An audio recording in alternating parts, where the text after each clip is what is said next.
Now, when you look at Kavach as a technology, what are your role in that? Indian Railways is coming with a lot of safety projects. We are providing this 4G LTE-R network for railways.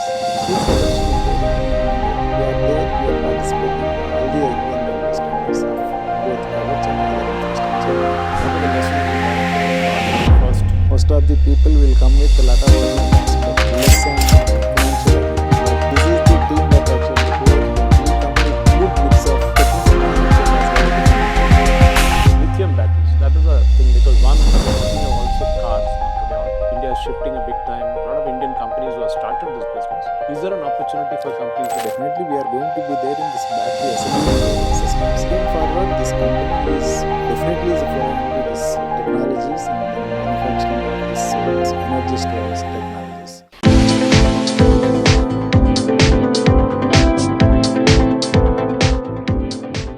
Welcome to Conversations on HYBIZTV. Infrastructure is a field that India is booming with. There are a number of companies across the country who have, from generations, been masters in this field. But it takes a tough time to start as a first-generation entrepreneur. No godfather, nobody in the family in business, and to start something and grow to a behemoth today. I'm speaking about the Bondada Group. I have with me today the Chairman and Managing Director of the Bondada Engineering Limited, Dr. Bondada Raghavendra Rao. Welcome, sir. Namaste. Hello, sir. Namaste. So, when I was reading your profile, I was very impressed because usually when you interview any business leaders, their father, their grandfather, or somebody started a business and it was a hand-me-down kind of thing, third generation, second gen. In the same coffee table book, which we are now going to bring out, I think almost 90% of the stories are where it started with the second generation at least, and some are in third generation. So the obvious question is, coming from an agriculture family, that too not great big agriculture, but very small laborer family, that's what you rightly described your parents as, and that is really humble. How did you get into infrastructure? Of course, you did your civil engineering. Was that the impetus to start your own company, or did you work somewhere before starting this? Let us take you through the journey from your village. Doing civil engineering is not any plan actually. It was an accidental. Okay. I came from very humble, very remote village that's called Parachavara in Krishna district in Andhra Pradesh. At my education time, having a cycle, having power in the room, power in the house, having the cycle to go to school, even having the shoes is a high privilege items actually. So luxury. Days, very luxurious and privileged items those days. But today, I came from no power village to when I brought up to the 10th class, actually there is no power in our village. Oh. Today we are generating power and giving it to the power to the nation. Came from very remote village, did my schooling at same village only. Then went to Machilipatnam for intermediate and engineering. I did civil engineering in Machilipatnam. So thereafter I joined as a site supervisor in Lasnan Tubro, L&T, okay, way back in 96-97. Then I joined one company as a site engineer, and that company has given me the good platform that to learn so many things, how to do business. From site engineers to I grew up to the executive director and CEO of that company. Oh. I worked in that company around 14 years. That is also a Hyderabad-based infrastructure company. I learned so many things while doing my job there. International operations, domestic operations, lot of infrastructure projects, manufacturing, managing big size of people, all those things I learned. But one point of time actually, everybody will think that actually, why can't you start?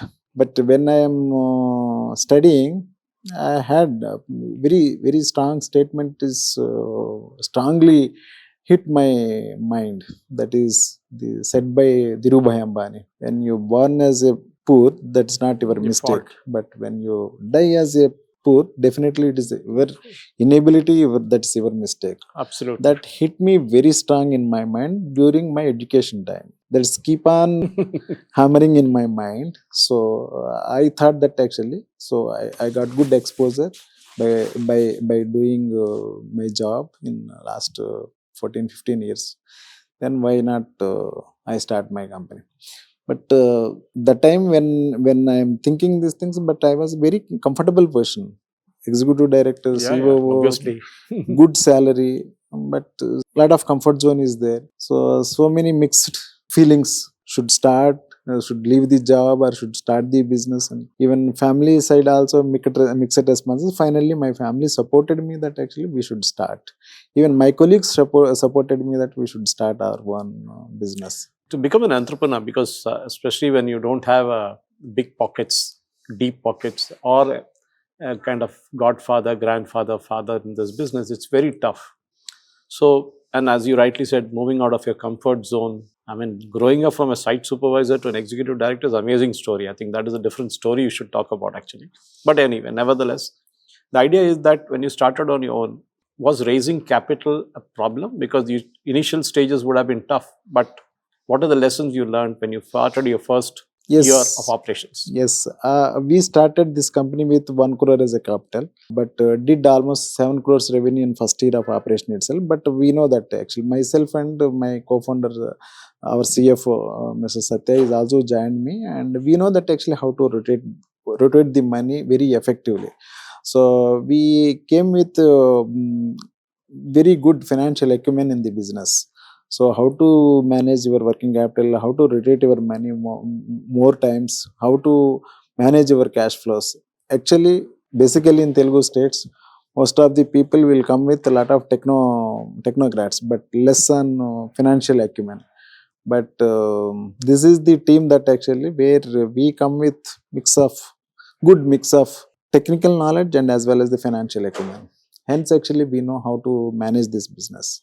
Started with 1 crore capital, done 7 crores revenue in first year, but thereafter journey is as you are seeing now. Actually, we reached up to the 2,850 crores of turnover, and got into the public listing, and public listing was a very big success story. 112 times. 112 times subscription was there. Before IPO, our valuations are at 160 crores. Today, our valuations our market cap is almost around trading at 4,000 crores. It's a big story.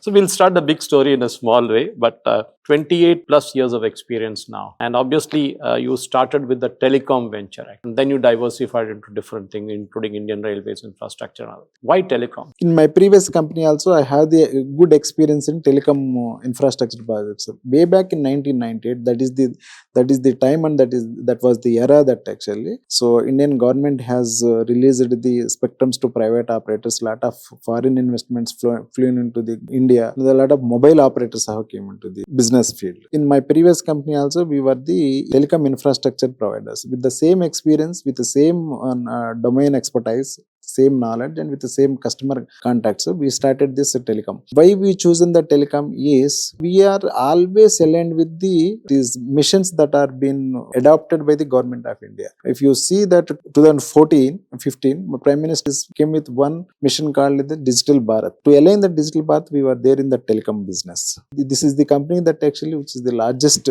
telecom infrastructure services company, who built almost more than 30,000 towers across in India, and almost managing 70,000 route kilometers of fiber, and built almost 4,000 kilometers of fiber for all the telecom operators. How is it when you're talking of there's so many telecom operators handling optical fiber cables, handling towers? I mean, the logistics would have been mind-boggling, isn't it? Yes, it is a highly intense projects. A lot of manpower is required, skilled manpower is required, but still we know how to manage these HR policies and all those things. Then we know how to make this business happen. Our USB is that actually any contract, that any project that we accept, that needs to be delivered within the time, means within the agreed timelines. So on-time delivery is our key success, key mantra for our growth. Yeah, in fact, when you look at the number of people, you have 2,500 people working across the country today. And even your order book is around 8,000 crores, if I'm not mistaken. Of course, you went for the IPO in 2023, subscribed 112 times, as you said. When you look back and say, okay, today you are at 2,850, and when you look back and say, okay, the growth is phenomenal when you look at the number wise, but the opportunities are also immense, isn't it? The way India is growing today, okay, despite all the hiccups due to the war and all that. But overall, when you look at the growth of the country today, your group, has it Is there more opportunity now? Yes, huge opportunities are there. Huge potential is there in India. Whatever that the segments, that business segment that we are in, that as I told, always this companies aligns with the nation's missions. Like way back, we were there in that Digital Bharat mission. We aligned to the Digital Bharat mission. Now today we are aligned to the RE mission and energy transition mission. And there's a lot of scope in that renewable energy scope. And there's a huge scope for battery energy storage. This is the very fortunate group that actually we entered right time into these missions, these projects, who got secured huge big size of projects. Today we are having almost 10 gigawatt of renewable energy portfolio in our company. 10 gigawatt hour. India has the target of 500 gigawatt to be delivered by 2030. To align the target, we are also there in this renewable energy and almost secured 10 gigawatt of renewable energy projects. But we have target up to 2030, 25 gigawatt. In fact, that's what the question was coming to, because from optical fibers to towers now to solar, and because today India has placed a lot of emphasis on solar energy. There's a Prime Minister's scheme for every household that is also there. So solar is something that is abundant in India. We should be really thankful. Maybe there needs to be a shift from fossil fuel and coal to solar and other renewable energy systems. In fact, I was reading yesterday that almost 50% of India's power now comes from renewables. I'm not really sure of that number, but I was astounded. It's a huge thing to happen. The question is obviously when you look at a country like India and when you look at the Chinese dumping that happens here, the solar and all, of course, there is a lot of restriction background. Now, US is putting restrictions on us saying, you cannot dump in our country. When you look at the trade things and the war that is now almost over. But the question is, does external factors also influence your company? Yeah, definitely. So this geopolitical things is one of the thing that actually comes sometimes. But because of this geopolitical issues, there is an increase in metal prices. But that it's a very minimal impact. Impact is going to be there in all the projects. Actually, in the technologies also. Some of we have cross-border land border issues with some of our neighboring countries. Certain projects have impact, but by and large, there is no much impact on our renewable energy projects because we are self-sufficient, self-resilience in solar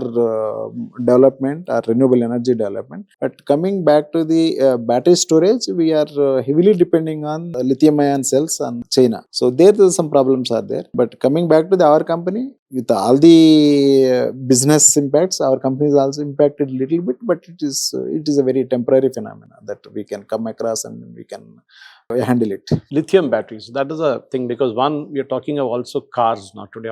The government of India is shifting a big time. Even the state chief minister says all new government cars will be only battery operated cars. Do you see a business there also trying to get into the manufacturing part of it? Because you said you are dependent on China. There are a lot of Indian companies who have started this business because you are not really a manufacturer. You are basically an EPC kind of, you do the projects, you do it for client, you bring the products from different places. Is there an opportunity for companies like yours? No, we are also big way into manufacturing of some of the products. A lot of energy efficient products that we are manufacturing, like LED lights we are manufacturing. I saw that, yeah. Yes, BLDC motors we are manufacturing. Coming back to these batteries, definitely we may not be able to do that actually lithium-ion cells and all this, but definitely we are going to be there in this battery assembling systems, containerized battery assembling systems. May not be lithium-ion technology. Maybe we will also looking for a different technology like vanadium redox flow batteries and even other technologies we are looking at. Going forward, this company is definitely foray into this technologies and then manufacturing of this storage technologies, energy storage technologies. Coming back to the government push for this batteries and then green energy usage, yes, definitely we have the targets of net zero by 2070. By 2070, Paris deal. Yeah, Paris deal. That entire energy requirement should be coming from renewable energy only. By 2047, at least 50% of our entire complete energy should come from renewable energy. Part of that is actually this 500 gigawatt of renewable energy to be produced by 2030. I think we are in right track. So that will be wind and Yeah. other forms of energy also. That Yes, is there. wind, hydro, Hydro. and then solar. Solar is the predominant. So another field that you got into, of course, after telecom, renewable energy, is also Indian Railways. Now, interestingly, it's a digital transformation that you're speaking about that is there, and Kavach being one of the products. And I have actually, a few years ago, attended a live demo in which we were in a train with Minister Ashwini Vaishnav, and the MP from that area was in other train, and both came face to face and then stood without the drivers interfering with the equipment. Now, when you look at Kavach as a technology and your role in installing it across India, a lot of derailments, a lot of accidents today are being prevented. I think South Central Railway has almost completed its share of the Kavach installations. Can you take us, our viewers, through what exactly does Kavach do? Some of them do know about it, but it will be good if you can explain it, and what are your role in that? Yeah, as an infrastructure company, we are there in that Kavach business. Indian Railways is coming with a lot of safety projects. One is this Kavach actually. Kavach is the train safety system, wherein which all the stakeholders of the train ecosystem, that is this locomotive and other side locomotive drivers, and then stations, need to be in touch, in contact continuously, simultaneously. To do that, actually, we need to provide the private LTE network, private mobile network we have to provide. Okay. We are providing this LTE, 4G, LTE-R network for railways. Means, thereby, actually, we have to install the tower, communication tower, each and every their railway station or each and every their railway hut. We have to provide the tower, connect between these towers and the connecting it to the railway stations, so that actually we are providing the communication network, enable that Kavach to work. We are not into the core Kavach solutions, but to enable that Kavach to be work in this railway total ecosystem environment, we are providing that 4G network to their Indian Railways. And this is huge potential is there. Yes, South Central is taking lead, but huge potential is there in India. We are there, we are participating all the Indian Railway standards of both Kavach and other infrastructure. So when you look at that as an emerging technology, are there any other projects that you are also in? Because railways is huge. Indian Railways is the second largest, longest railway network in the world. Do you see the more opportunities with Indian Railways? By having this huge footprint on an infrastructure experience, we are already participating a lot of infrastructure projects of railways. Not only this communication network, even other infrastructure projects also we are participating with railways, Indian Railways. You also said that you do make products. I did see that somewhere, that you are making LED and solar lighting products also. Now, what prompted you to get into that? We started with the telecom infrastructure. Then we have diversified into the renewable energy. Renewable energy is not just only the solar. So many other things are there actually. Even we, with that concept, and as I earlier said actually, it is a RE mission, then your Make in India concept, your Atmanirbhar Bharat. So even this renewable energy ecosystem to work smoothly means actually to enable that actually we reach this net zero targets. India needs to build a lot of even production also. India needs to work on a lot of technologies. We cannot depend on China. We cannot depend always on China. So with that back in mind, that actually we ventured into the manufacturing of LED lights, that is industrial LED lights and solar street lights. Entire India is now converting from conventional lighting to the solar street lighting, self-sustained solar street lightings. And not only that, we are also manufacturing brushless DC motors, BLDC motors. Yeah, I did see that. The motor and controller. This motors will give you the energy saving of almost 35 to 40% than your. This is for the fans, basically. Not only fans, sir. All two-wheeler, three-wheeler, everywhere. All two-wheeler, three-wheeler. I thought my knowledge of BLDC was restricted to fans. Actually, all two-wheeler, three-wheeler, even four-wheeler. In all appliances like agricultural equipment. Can you explain in a in a couple of minutes as to what this technology is all about?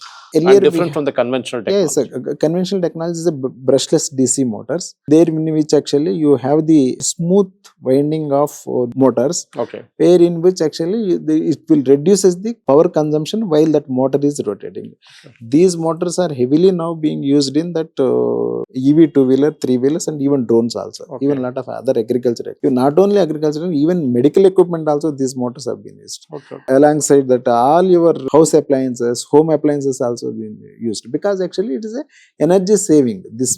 By this motor actually you are going to save almost around 35 to 40% of Yeah, I was energy. reading about that actually. If you're using 5 fans in a house, it Yeah, gives you a yeah. huge saving. That is In addition to this, actually, we are also manufacturing green construction products such as AAC blocks, UPVC yeah, I was windows. reading about that, and manufacturing UPVC you're making. Yeah, Why that? I mean, is it to, because you're not in real estate, but why is that? it's not about real estate actually, but it is a energy conservative product actually. Okay, All that our way. projects has get a green council certification. Concept is how to conserve that energy actually. One is generation, second one is how to conserve, how to make that energy efficient products.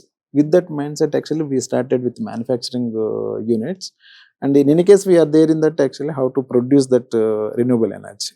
So that's like platinum and green platinum and certification and all that, Yes. that comes. Now, when you look at today's world of business, I mean, there are so many lessons, Mr. Rao, you would have learned over the years. There must have been some downturn somewhere. It is not that every year is good. There is competition that is there in the market, which is good. At the same time, it is a stressful thing to have competition. But when you look back at your journey over the last 28 years, including having worked for other firms, what are the management lessons you have learned that has taken you to where you are today? Yeah, business means as always up and downs are there, but you have to be there in that flow. So you should not be losing any confidence on what you can do actually. So India is such a great country that actually huge potential is there. And today we are maybe fifth largest economy, but we are moving ahead at maybe third largest or second largest economy in the world. So huge opportunities are coming. If that is in mind, actually, whatever that hurdles and hiccups are there, and while doing that, actually, those are very small when compared to that big targets ahead That of is that. ahead. Actually, huge potential. You need to always have that actually that big thought process that actually what is that we are heading that. If that is there in if you can able to foresee that direction, actually, whatever that happening in that small hiccups is not a major issues actually. You need to take it forward. Yes, there is a capital. Sometimes actually there is a capital issues, but we have to manage how to convince banks, how to get the working capital loans, how to get how to manage your working capitals. And this is the part of game. No business will come with very smooth smooth travel actually. There will always be a but for our story, for our this thing, it is time to time we have taken right decisions when we got that BSNL 4G saturation of one single largest contract of almost 1500 crores. We look back at how to fund this project actually. Then we have 2-3 options. One is going to banks and then convincing them and then get the loans, and by putting all our personal assets, whatever is there actually. Of course, we don't have much personal assets. By putting them as a collateral, are going to public and then convince the public investors and then get some money and then execute that. We have chosen the second choice and then made very big success in that. I was about to ask you that, how's going public? Because I was working earlier in a big media house, biggest in India, and we had an economic newspaper. So obviously, I've seen numerous public issues from Hyderabad, and hundreds of them have disappeared.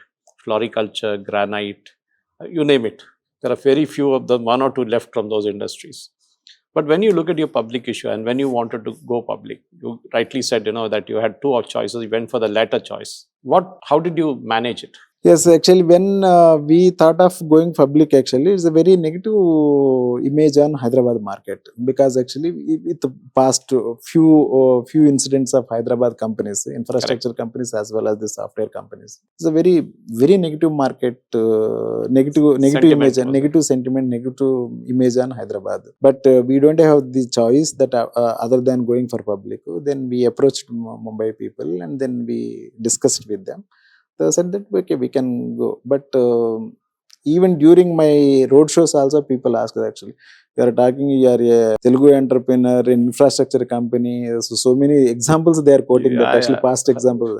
But yet we have shown we have shown our past, whatever we have completed, whatever we have did the good job, and what is our order book going forward, and how we are going to do that, and how we are aligned to the government of India's requirements and missions. So then finally we have filed our DRHPs and then our RRHP within 3 months. Actually, companies has to prepare for more than Yeah, two yeah. to 3 years, 3 that years. actually they have to get the Get the approvals, SEBI nod and SEBI approvals. But for us, actually, it is just 3 months. 3 months we have filed the DRHP. Next 1 month we got that approvals. Then thereafter one month we got the SEBI approval to list the company. what are the size of the issues? Size of the issue is very less actually. We are an SME, BSc SME platform. That is just we got it for only 40 crores. But You want to, you should think you should have gone for more. yeah. But those days actually, yes, very negative sentiments are prevailing those days. During that public issue, that is pre-public issue, our market our valuation is done by our valuations are around 160 crores. Okay. We have given the price of 75 rupees listed on 150 rupees on listing day, and thereafter actually is gone up to the 3,500 rupees. So we almost given 40x in within two years of time. That is the confidence that we have created in the investor community. With that confidence, actually, I think there are 10 companies, by taking our example as a spirit and our example as a spirit, there's 10 companies have gone into the public and they're all doing good. Actually, recently another company, by taking my name and my example, actually they made it very successful. No, that's good. No, they say imitation is the best form of flattery. Yeah. As we come close to the conversation here, Mr. Rao, one question that always arises is, in terms of doing business, there are people, there is money, there's technology, and there are various other things. You need to combine all this together. Keep these people motivated, and they are working in different parts of the country. Maintaining towers is not a joke, because I was reading the other day, there's an entire tower disappeared in Bihar. So things like that to maintain this in today's technology. But when you look at all that, in terms of what is the biggest challenge that you think India faces ahead in the times to come, is it money? Is it people? Is it technology? Is it raw material? What is it, sir? For the nation, all these, whatever you attributes that actually, whatever you told, that is all these are very important actually. As far as we is concerned, actually, as far as a business house like us, actually, for any businessman, more than anything, first conviction is important actually. That's true. You need to convict that actually you can do this. You need to have that self-confidence first, and you need to foresee that actually what is that new technologies are going to emerge, what is that India is getting into, that even global is getting into that actually, what is that you can do business. You need to imagine by sitting now, That and what is required. foresight is required. If these two things are there, actually rest all the things, as I earlier said, actually is a very small issues that we can deal. Coming back, first of all, you need to have domain expertise while you are doing. Along with that, you need to have financial acumen. More than that, you need to have a discipline. You need to have discipline in the business. You got to be very sincere towards all your stakeholders. Whatever you are doing, that you got to be stakeholders. You have to be sincere with your investors. You have to be sincere with your bankers. You have to be sincere with your vendors. Whoever you are dealing in your business, you have to be sincere. Once you committed, this project is going to be delivered within this cost by so and so date, you have to deliver it. That's true. Our mantra is that actually whatever the orders we accepted, we are delivering within the time. Now actually our slogan is not within on time delivery. Our slogan is ahead of delivery. So this question is obviously, as you walked down this path, you started with telecom, got into railways, you got into BLDCs, you got into LED manufacturing and solar, green engineering, UPVC, AA blocks, all that you did. What is your roadmap ahead, say for 5 years from now? Yes, we have short-term goals and long-term goals, and this RE, especially this RE, India has that target of almost around 500 gigawatt. We have the target of 25 gigawatt. Already we reached up to the 10 gigawatt of order book.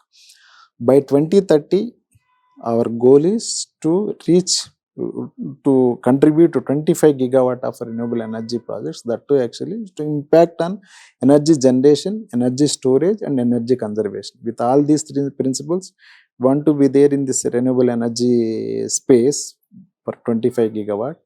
And not only that, we are going to be there in this AI infrastructure for that complete data centers. Okay. And because actually we know that actually how to manage this energy for these data centers, we know that how to give this And connectivity. they consume huge amounts of energy. Yeah, huge amount of power actually. We know that actually how to give the reliable connectivity to this, because we work on a lot of fiber projects.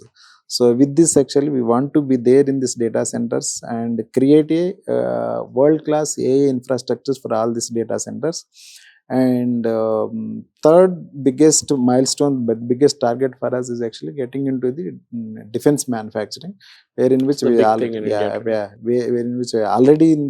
already progressing towards that. We are already acquiring 2-3 small companies for this defense manufacturing.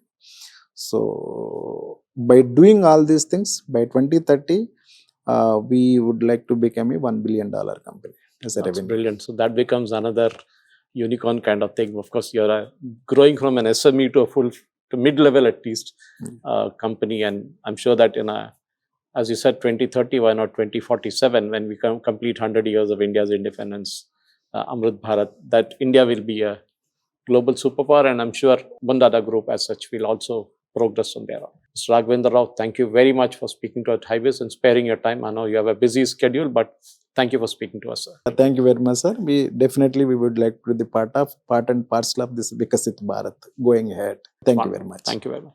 Ladies and gentlemen, that was Mr. Raghavendra Rao, Chairman and Managing Director of Bondada Group. Most of you would not have heard of this company. Even I was surprised when I first got the profile that, don't tell me there is a 2,850 crore company sitting right here in Hyderabad, and that too in a place like Kushaiguda, of course, which is known for its electronic manufacturing more than anything else, with ECL being nearby, NFC being here. But I think one of the things I've learned is the way things have progressed from just a small business starting with Telecom with just 7 crore to 2,850 crores today, and there's no stopping. Who knows?